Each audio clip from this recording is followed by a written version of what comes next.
একটি ব্যস্ত শহরের বাস টার্মিনালের পাশে প্রতিদিন বসত এক বৃদ্ধ মানুষ। ছেঁড়া জামা, ক্লান্ত চোখ, আর হাতে একটা পুরনো টিনের বাক্স। মানুষ যাতায়াত করত, কেউ তাকাতো, কেউ তাকাতো না। কিছু পয়সা পড়ত, কিছু পড়ত না। এইভাবেই চলছিল তার জীবন।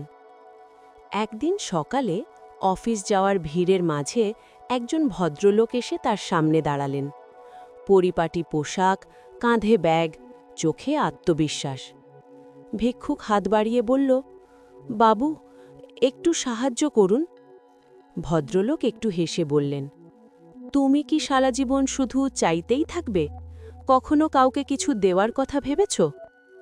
ভিক্ষুক অবাক হয়ে বলল, আমি তো ভিক্ষুক বাবু, দেওয়ার মতো আমার কি আছে? ভদ্রলোক শান্ত গলায় বললেন, জীবনে কিছু পেতে হলে আগে কিছু দিতে হয়, এটা প্রকৃতির নিয়ম। এই কথা বলেই তিনি চলে গেলেন। সারা দিন সেই কথাটা ভিক্ষুকের মাথায় ঘুরতে লাগল। কিছু দিতে হয়, কিন্তু কি দেবে সে?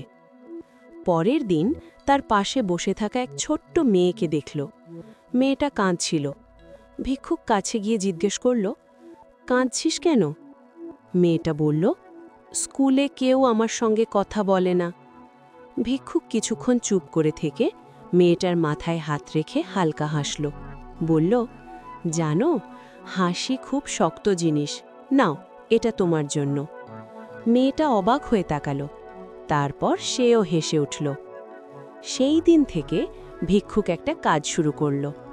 যেই তাকে সাহায্য করত, সে তাকে টাকা ছাড়া আর কিছু দিত। একটা হাসি, দুটো ভালো কথা, কখনো আশীর্বাদ। কিছুদিনের মধ্যেই মানুষ লক্ষ্য করল, এই ভিক্ষুক আলাদা।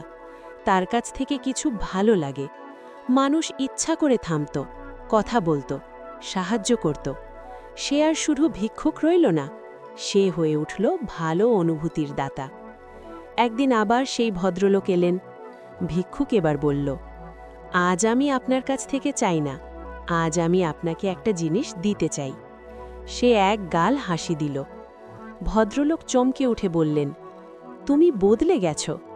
ভিক্ষুক শান্তভাবে বলল, না বাবু, আমি নিজেকে চিনেছি। কয়েক মাস পরে সেই বাস টার্মিনালের পাশে আর ভিক্ষুক বসে না।